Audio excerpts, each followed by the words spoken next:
Wait a minute, I hear something. Dr. Movie! Dr. Movie! Movie reviews! Dr. Movie! Dr. Movie! Yeah!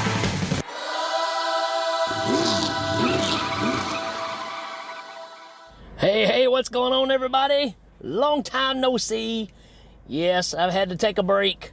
Been a busy guy, but thanks for sticking around even though I haven't been here. So you can tell it's a little quieter than normal because I'm not actually driving. I am in the car, so it does count as a Dr. Movie episode.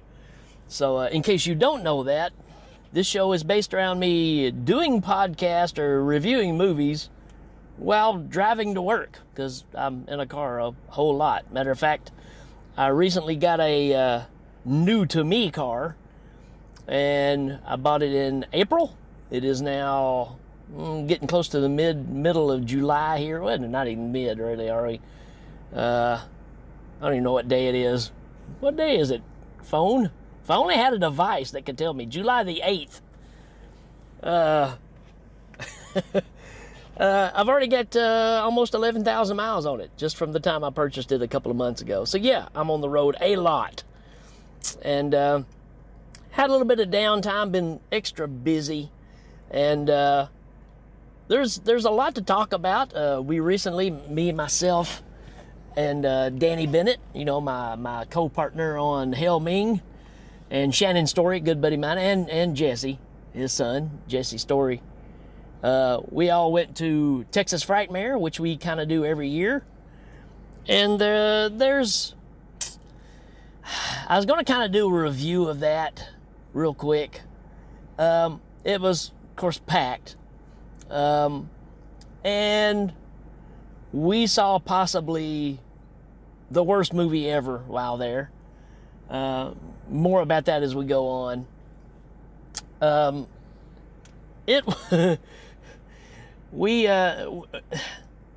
Texas Frightmare has grown, right? And we used to complain because it used to be at this hotel and it was really, really getting crowded and it was hard to get into the rooms and see the booths and get close to the people. So it's that scenario of be careful of what you ask for, because lo and behold, they ended up getting a civic center to have it in. And it's kind of lost its charm. I hate to rag on it, but it's kind of lost its charm a little bit. Now I know it moved from a couple of locations before, but it's gotten so big that everything just feels distant. Now used to, you could just walk up to, and there's still some tables set up this way, but for the majority of the celebrities there, you can't even get close to them. You got to stand in line, buy a ticket, and it's your typical fanfare kind of thing there, which is what I always liked about Texas Frightmare. It was a bit looser. And, you know, it's grown in popularity. I'm glad for them. I'm happy for them. It's still awesome. But it's kind of lost that charm that kept making us go back. So I don't know if we'll go next year or not. We'll just have to wait and see. But it was pretty interesting. There's one movie in particular that I will be talking about this week. Don't know when it'll come out. But it was called The Primevals. And so we'll talk about that in a little bit down the week. But yeah, just kind of wanted to give a heads up on the trip. We had a good time. It started off in chaos. We jumped in one of my vehicles to drive there, and it was 3 o'clock in the morning, and I had no headlights. They weren't working at all. They were working before. So we couldn't take my vehicle.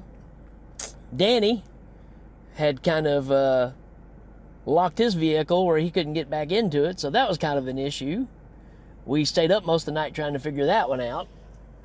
And so it was chaotic. So Shannon Story saved the day. He shows up in his big Dodge truck. I'm willing to drive. So he drove us pretty much all the way there, all the way back, and it was much appreciated. But like I said, it just seems so big and out of touch from where it was before. It is nice that some of the rooms are bigger, so if you're going to a movie screening or something, that works out pretty well. So, yeah, it was kind of a weird situation. So, anywho, let's get back into the story of the day, or the movie of the day. We are going to talk about the 1996 Uncle Sam, being that we are right here on the end of 4th of July weekend. I remember this takes me back to the days when Danny and I were working together. This is one of the movies we rented, took back to my place and watched during lunch. And yeah, I mean, it's one of those that I never have even considered talking about it again. It has a 4.6 out of 10 on IMDb. The synopsis is: a Gulf War veteran rises from the dead to wreak vengeance upon unpatriotic residents in his hometown. Yeah, I mean, that's this movie from one end to the other. Directed by William Lustig, known for, in my mind, first thing I think of is Maniac, right? The Joe Spinell, classic. And he also did the Maniac Cop movies. So, I don't know. It's almost like everything that had the word Maniac in it was his gold, and everything that doesn't have Maniac is kind of overlooked. This one falls into the second part of the category. There is some fun to be had in this, no doubt about it. Let's see. We got Why to Watch, but they pushed it way down here. Let's see.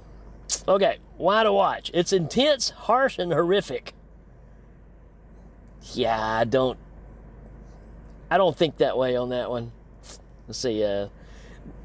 They are fun, creepy, gory, crazy pants along the beautiful filmmaking all at the same time. I don't even know what to say about that. That doesn't make any sense. They are fun, creepy, gory, and crazy pants along the beautiful filmmaking all at the same time. All right, somebody was on acid when they put that one in there. This one says, this is a good, healthy dose of satire in the wrap of a hilariously funny, gruesome B-flick. Yeah, that's kind of where this falls. You can tell this is totally tongue-in-cheek. It's got some fun do's and don'ts of horror in it, right? So it's just like your rules of don't say I'll be right back, or don't have sex, or this kind of falls into the categories of don't do anything unpatriotic, or Uncle Sam will come and kill you. That's really what you get in this movie. So let's talk about our cast real quick, which is surprising because I don't remember. Let me let this fly out. I don't remember all these people being in this movie back in the day. I think we were just watching it for the sake of watching something and didn't pay a whole lot of attention. But to start off, you got William Smith in this. That's right. I mean, Conan's dad. The guy's in everything. He's always the big, blocky, tough dude, right? So you can't go wrong with him. We have got Isaac Hayes in this, right? He plays Jed Crowley, and he is a war veteran who knows the guy that's behind the mask of Uncle Sam. And the character of Uncle Sam is the Sam Harper is his name, but David Freilich plays it. He hasn't really been in anything else real notable to talk about. But Isaac Hayes, come on, man. And when he says things, there's one line where he says, "What are you kids doing here?" And it sounds just like, it's Chef, from South Park. We got Robert Forster in here for a little bit. He's always great. I loved him in Alligator. Bo Hopkins is in this. These are all, guys that have been in tons of stuff. He was in American Graffiti, White Lightning, Midnight Express, Tentacles. He's a legit actor, right? Let's see. PJ Souls is in this. Halloween fame. Rock and Roll High School. I'm going to kind of stop there. That's plenty. But yeah, I mean, there's a lot of cameos in this, or little parts played. And, you know, I kind of like, okay, that's cool. But yeah, let's get down to the meat and potatoes of this one. You got, it's in Kuwait. There's been an accident. A helicopter's been shot down by friendly fire. The commanders and some troops show up, and they find a body that's laying in the helicopter that's burnt to, you know, like charcoal. Well, he kind of gets up and kills everybody there and lays back down. Says, don't worry, officers, it's only friendly fire. Turns out this is our baddie of the movie, Sam. And then it goes to America, where there's a young boy who idolizes his Uncle Sam, who's the big military guy, who is a war hero. He's got a Purple Heart, all these things, where he's gone in and done these courageous things. But lo and behold, you find out that he was a living terror even before he got in the military. Military just gave him a reason to go kill people for the fun of it. And so that's kind of the story this is built on. But yeah, he gets burnt to a crisp. It's reported to his wife, who's been messing around with the sheriff in town, or deputy, whatever he is. And, you know, they kind of seeing each other, but there's still some fear there of Sam coming back home and finding out. So, Sam's got the bluff on everybody. He's a bad dude already. So, a major shows up and tells his wife that her husband is dead, and they're sending the body. And the wife of Sam and Sam's sister live together, and Sam's sister has a son. He's the one that idolizes his Uncle Sam. You know, play on the words there. And, you know, the little boy is all upset, and he thinks of him as a hero. He takes his medals to school one day and shows them off, and makes fun of he asked the teacher if the teacher's ever been in the military, and he said no. I was around back during Vietnam, and a lot of us thought it was a bad deal, so we refused to go and moved to other countries. And the little boy says, my Uncle Sam says that you're just a coward. I'm not saying it. This is what Uncle Sam says. So he is totally 100% just blown away by Uncle Sam. So while this is going on, they ship the body back home. So now the sister of Sam and Sam's wife now have this dead carcass covered up with a flag in the house. And at midnight of July the 3rd, going into July the 4th, he wakes up. And the little boy wants to put the medals in there to, you know, make sure that Uncle Sam has his medals with him when he passes. And opens the sealed casket. Uncle Sam comes alive. And now it's on. And then then you cut to this scene where there's this guy in his Uncle Sam outfit with stilts on. He's outside a window of this woman's apartment who's just got out of the shower, and she's, you know, you got some brief nudity here. But it's just this dude dressed up like Uncle Sam on stilts. And when he gets spotted, he takes off and he's trying to run away on these stilts. Which is quite comical.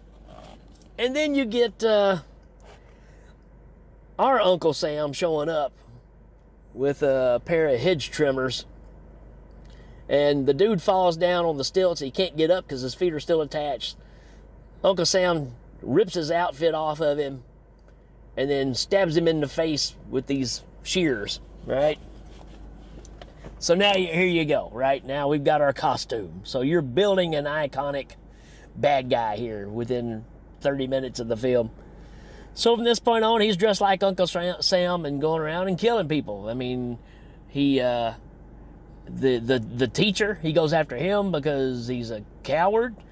There's some kids out at a grave site that's actually where Sam was supposed to be buried. Hasn't been buried yet. But there's 3 kids out there that are burning an American flag and painting swastikas on everything. You know, just idiots. It's the 90s, you know. They don't know any better. So Sam goes and gets them, right? He spray paints one of them in the face. he he breaks one of them's leg, throws him off in the, in the grave where he's supposed to be buried, which has already been dug out, waiting for the casket. And the boy's leg is broke now, so he can't get out. So the whole time he's trying to crawl out, Uncle Sam is just taking shovel loads of dirt and just throwing it on him. I was like, you know how long this is going to take? Because this guy's still squirming, and I mean, this was a big hole too. And after about 6, 7, shovelfuls, it looks like he's filled it up. I was like, wow, Uncle Sam's really good with a shovel. So, it's again, tongue in cheek. They're having fun with all this, and it's just all right. And so what happens here is Isaac Hayes' character used to, he was the guy that kind of led Sam to wanting to be in the military, and he's like, yeah, Sam's just he wasn't a good guy, right? He knows he had his issues. Well, he ends up trying to be the hero in this thing. We also got a little boy that's best friends with our main character, little boy, who is Jody, who was in a fireworks accident the year before, when the little small towns have their firework displays and stuff. This little boy gets burned up. It burns the side of his face, makes him blind. He's in a wheelchair, mad at the world, but he decides to go out on the 4th of July celebration just to show up. I don't know. It's like the one day you decide to show up it's the next 4th of July, and you're going to be rolled around. You can't see the fireworks. You can't see nothing. So don't really know the point. I think the parents were just trying to, I don't know, mend a bridge, I guess. Which PJ Souls is the blind kid's mom. But our other boy, Jody, comes up and is like, hey, man, I know you're in that chair, but why don't you come over to my house? We'll, look at comics and we'll hang out. And, and the parents are like, no, he can't do that. That's all weird, stuff exploding and guns going off, and y'all gonna, you can't play that kind of stuff with him anymore. And so, okay, fine, cool. But I'm here to see fireworks that I can't even see. Anywho, it's a weird explanation or excuse. But now the blind kid and our main kid and Isaac Hayes are going to try to take down Uncle Sam. And how do they do it? With a cannon. But again, there's tons of killings in this that are kind of fun. You kind of roll your eyes, but it is kind of a throwback to the old slasher thing, right? Because you get the police officer's been messing around with his wife, gets impaled on an American flag pole. You get one kid gets his neck caught in one of the flag raising ropes, and it's on a real high pole. He lifts the kid up on that and breaks his neck. He takes Robert Forster's character, who's supposed to be there to do some kind of big celebration thing, and he puts him up in the fireworks display and, burns him alive in the fireworks. Bo Hopkins gets killed. I mean, he's just, he's going after all of them because they're not patriotic or they've done him wrong or all that kind of stuff. Well, it turns out the mom of the boy and the wife talk about how bad of a guy that Sam was. So his sister talks about him being abusive to her when she was little, all the time, and whenever he met his wife at a young age, she was glad that he was gone because now he would do it to somebody else and not to her. So she put another woman in danger.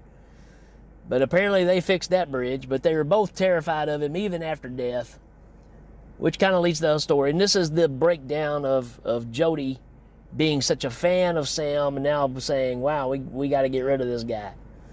So, like I said, the three of them team up, and Uncle Sam is being led out of the house by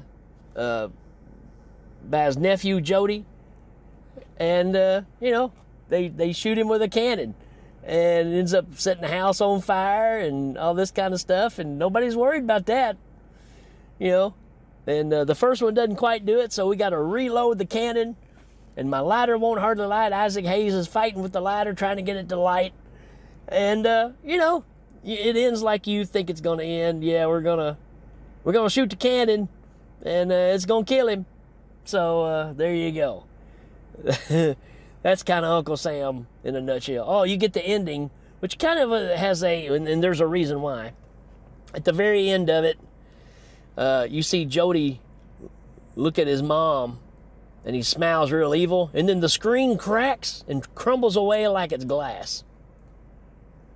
Sound familiar? Well, if you're an Italian horror fan, you know that's the way that City of the Living Dead ends, or Gates of Hell, whichever one you grew up on. And I was like, wow, look at that. And then as soon as it goes off, it says, dedicated to Lucio. So there you go. This was right when Lucio had passed, and he dedicated, I don't know if he just went and shot that ending to throw it on there as a dedication, or if he'd already planned that, but it did happen right when Fulci passed away, and he threw that little piece on there. So there's a little nugget for you. Yeah, I mean, it's just okay, I guess if it's coming around this time of year and you need a horror movie, there you go. You got Uncle Sam. It's not terrible. It's not great. It's just kind of middle of the road. It's got some pretty fun kills in it. There's a toe sack race that is hilarious where this kid's just pushing all the other kids down. Because he ain't playing fair, Uncle Sam has to take care of it. I mean, it's weird his, well, he just wants to kill people. I mean, let's just face it. So, because by the end of it, he's even want to kill his nephew. So, yeah, it's your typical, well, again, this is the guy that gave us Maniac Cop. It's just like Maniac Cop, just in an Uncle Sam outfit. That's really what you got here, which is not a bad thing. Is it as good as Maniac Cop? I don't know. I need to revisit. I don't think that it is.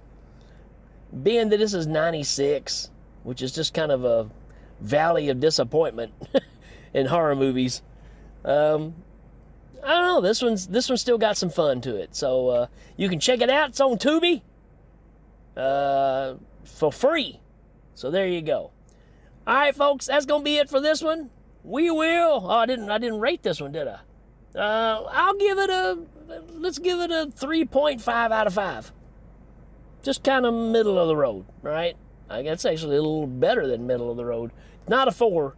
It's definitely not a 4. I say 3.5. All right. That's it for this episode, folks. We will check you later.